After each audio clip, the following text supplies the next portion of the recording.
जब देश में आईआईटी जैसी संस्थानों में पढ़े हुए युवा बेरोजगार घूमने लगे तो आपके बच्चों के भविष्य का क्या होगा? कभी आपने जानने की कोशिश करी? दोस्तों, आईआईटी आईआईएम आज भी देश के उन शिक्षा संस्थानों में हैं जिनमें पढ़ना मतलब अच्छे पैसे की या अच्छे पैकेज की गारंटी, करोड़ों की गारंटी। मैं बोलूं तो करोड़ों के पैकेज की गारंटी। पर क्या ये सपना आप गारंटी ही रह गया या मिलता भी है?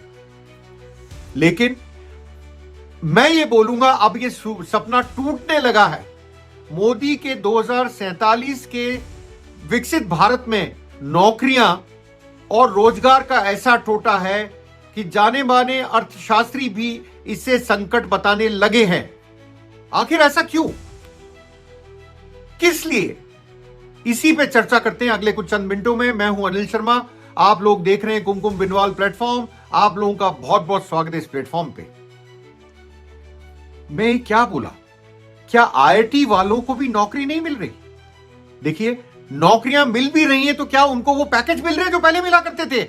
मैं बोलूंगा कतई नहीं, वो पैकेज नहीं मिल रहे और नौकरियां भी मुश्किल से मिल रही है।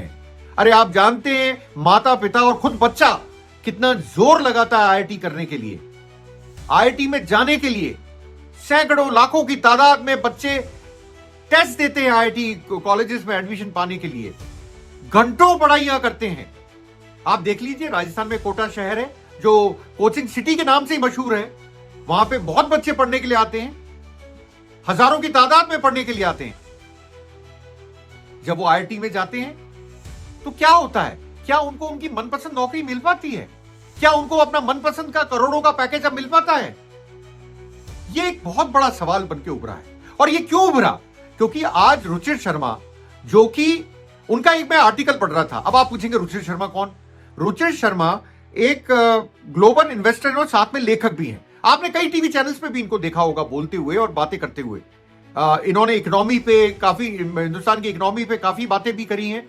और आज उनका एक आर्टिकल मेरे हाथ लगा जिसके पढ़ के मुझे लगा मेरे को आप लोगों से शेयर भी करना चाहिए कि आखिर हो क्या रहा है इस देश में। वो अपने आर्टिकल में कहते हैं, मैं आपको पढ़ के सुनाता हूं, आप लोग अचंभित होंगे।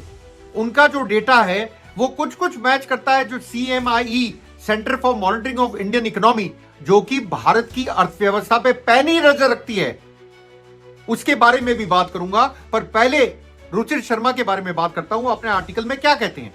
वो कहते हैं, मैं वर्बेटम आपको बता रहा हूं, युवाओं को नौकरियां नहीं मिल रही हैं। पहली बात, मैं इस पे आऊंगा वापस, पर पहली बात। दूसरी बात, आईआईटी में भी 2024 में 38% छात्र ऐसे रहे जिन्हें कैंपस प्लेसमेंट के दौरान नौकरी का एक भी प्रस्ताव नहीं मिला। अब आप बताइए, बच्चों ने सालों मेहनत करी आईआईटी में जाने के लिए, मां बाप ने भी जोर लगाया कि हमारा बच्चा आईआईटीएन बने, पर यह क्या हालत है? 38%, बहुत बड़ा फिगर है, बहुत बड़ा फिगर है, ध्यान रखिएगा। 38% को कैंपस प्लेसमेंट में नौकरी नहीं मिली, इस पे ध्यान दीजिएगा। 38% को। आगे थोड़ा सा और पढ़ता हूं। बेहतर रोजगार के लिए कई भारतीय दूसरे देशों की ओर जा रहे हैं। क्या ये ब्रेन ड्रेन नहीं है? यहां की जो ब्रेन है, यहां की जो इंटेलिजेंस है, यहां के जो लोग पढ़े लिखे लोग हैं, वो इस देश को छोड़ के बाहर जा रहे हैं। क्या ये ब्रेन ड्रेन नहीं है? ये बहुत बड़ा ब्रेन ड्रेन है। मैंने आपको CMIE की बात करी। CMIE के आंकड़ों के अनुसार करीब 6.9% के करीब बेरोजगारी इस देश में है। चिंता की बात 6.9% नहीं है, या 8.2% GDP की बात करते हैं, वो नहीं है। GDP ये जो गोदी मीडिया है बहुत GDP के नारे गाता है, पर क्या नौकरियां हैं? बात यह है 6.9%, 6.9%, 6.9% अनएम्प्लॉयमेंट रेट है इंडिया में। किसके हिसाब से? CMIE की हिसाब से। मैं ऐसे ही रुचिर शर्मा का आर्टिकल आगे पढ़ने लगा तो उसमें कई चीजें मेरी आंखें खोलने की आई। जैसे मैंने आईआईटीएंस के बारे में आपको बताया।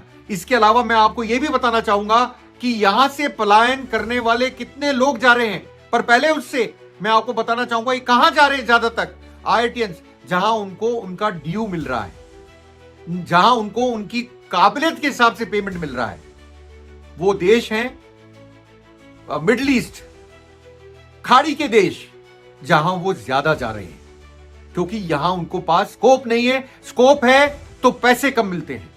आप जानते हैं एक आईआईटी करने के लिए बच्चा कितना मेहनत करता है, मैं आने के लिए कितनी मेहनत करता है, क्या ये आप समझ सकते हैं? कितने कितने घंटे पढ़ाई करते हैं। पहले करोड़ों के पैकेज मिला करते थे, आजकल पैकेज ही नहीं मिल रहे। पहले तो करोड़ों की बात छोड़िए, आज तो कैंपस प्लेसमेंट ही नहीं हो रहा। रुचि शर्मा बोल रहे हैं। मैंने पलायन की बात करी, पिछले दशक में करीब 6.5 लाख लोग ऑन एन एवरेज, मतलब औसतन हर साल भारत छोड़ के जा रहे हैं। 6.5 लाख, यह आर्टिकल का पार्ट है, मैं आपको बता देता हूं। 6.5 लाख से भी ज्यादा बोलते हैं रुचिर शर्मा। तो रुचिर शर्मा का आंकड़ा है 6,75,000 लोग हर साल औसतन ये देश छोड़ के जा रहे हैं। पिछले दशक में 6.75 लाख। उससे पहले क्या फिगर था वो भी ध्यान रखिएगा। उससे पहले ये फिगर था 2010 के दशक में यह संख्या 3.25 लाख थी। मतलब ज्यादातर भारतीय एकदम से रफ्तार पकड़ चुके और इस देश को छोड़ने लगे। क्यों होने लगा ये? इसका रीजन क्या है? क्यों जा रहे हैं वो बाहर? क्या रीजन है? सबसे बड़ा रीजन यहां नौकरी नहीं मिलती। सबसे बड़ी बात, यहां नौकरी नहीं मिलती। अगर मिलती है तो आप अंडरपेड होते हो, मतलब आपको जितना आप डिजर्व करते हो उतनी तनख्वाह आपको नहीं मिलती। यही मतलब निकलता है ना इस बात का। तो मैंने आईआईटी को आपको जोड़ के बताया, इसमें यही निकलता है ना अंत में। इसके अलावा दिक्कत क्या हो रही है, आपका जो मैन्युफैक्चरिंग सेक्टर है वो उतना ग्रो नहीं कर रहा है। देखिए, मान के चलिए जो आपका मैन्युफैक्चरिंग सेक्टर है उसकी ग्रोथ अभी भी काफी कम है और उसका शेयर जीडीपी में कम है, ग्रॉस डोमेस्टिक प्रोडक्ट में कम है। चाहे आप बड़ी बड़ी बातें कर लें और ये कहते हैं कि हमारी विकास दर तो बहुत अच्छी है, बहुत अच्छी है साहब, दुनिया में सबसे अच्छी है, पर क्या हम उसी रफ्तार से बढ़ रहे हैं? ये आंकड़े पढ़ने के बाद मैं आपको बोल सकता हूं हम उस रफ्तार से नहीं बढ़ रहे जिस रफ्तार से हमें बढ़ना चाहिए था। R&D पे हम खर्च नहीं करते। रिसर्च एंड डेवलपमेंट की बात कर रहा हूं। R&D मतलब research and development. Manufacturing sector grow नहीं कर रहा, जितना करना चाहिए उतना बढ़ नहीं रहा। अब ये तो मैंने IIT IIM की बात करी, अगर आप टोटल आंकड़ा भी देंगे वो भी मैंने आपको दे दिया अनएम्प्लॉयमेंट का हिंदुस्तान में। क्या इकोनॉमिक पॉलिसीज गलत है? मैं बोलूंगा बिल्कुल गलत है। हमारी जो इकोनॉमिक पॉलिसीज हैं वो गलत हैं, वो रोजगार सृजित नहीं कर पा रही हैं, रोजगार का जनरेशन नहीं कर पा रही हैं, क्योंकि मैन्युफैक्चरिंग सेक्टर ग्रो नहीं कर रहा जिस रफ्तार से उसको ग्रो करना चाहिए। आज भी ये माना जाता है कि फैक्ट्रियां जो हैं वो ज्यादातर 70 से 75% उनके कैपेसिटी के बराबर प्रोडक्शन कर रही हैं। मतलब 25% अभी भी टोटा है। किसमें? प्रोडक्शन में। मतलब मांग नहीं, बाजार में इतनी मांग नहीं तो नौकरी नहीं।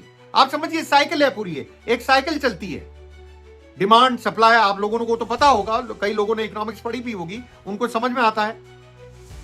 तो ये क्या हो रहा है आखिर इस देश के अंदर? क्यों इकोनॉमिक पॉलिसीज हमारी ठीक नहीं रही? इसमें कई चीजें जोड़ सकते हैं आप, जोड़ के आपको पता लगेगा कि हिंदुस्तान की हालत नौकरियों में सच्ची में बुरी है। इसमें कोई कतई कोई शक नहीं है। आगे थोड़ा सा और इनका एक आर्टिकल पढ़ना चाहूंगा जिसमें बड़ी इंटरेस्टिंग बात करते हैं। जो जीडीपी टू फॉरेन FDI मतलब फॉरेन डायरेक्ट इन्वेस्टमेंट का शेयर इन जीडीपी 4% बाकी देशों का है, जैसे वियतनाम है, चाइना है, उनका है। और भारत में आंकड़ा अभी भी 1.5% है।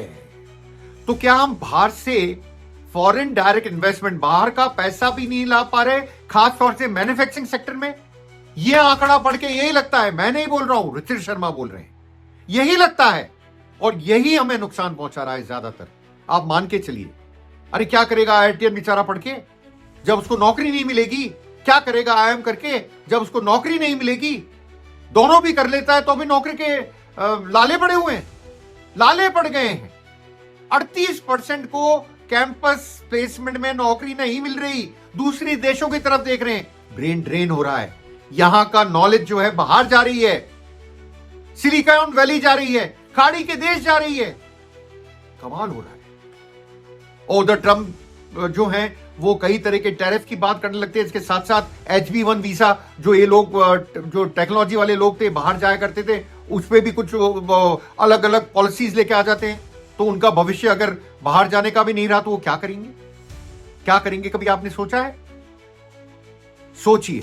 यही मैं चाहता हूं, जनता सोचे, इकोनॉमिक्स को भी सोचे और इसके पीछे के राज भी ढूंढे कि ऐसा क्यों हो रहा है कि नौकरियां नहीं है इस देश में। सर्विस सेक्टर में थोड़ी बहुत नौकरियां मिल जाती हैं, पर यह कोई नौकरी है? आईआईटियंस को नौकरी नहीं मिल रही, कमाल है। खैर, मिलता हूं जल्द अपने नए वीडियो के साथ। तब तक यूं ही देखते रहिए, फॉलो कीजिए, सब्सक्राइब कीजिए, लाइक कीजिए कुमकुम बिनवाल प्लेटफॉर्म को। शुक्रिया।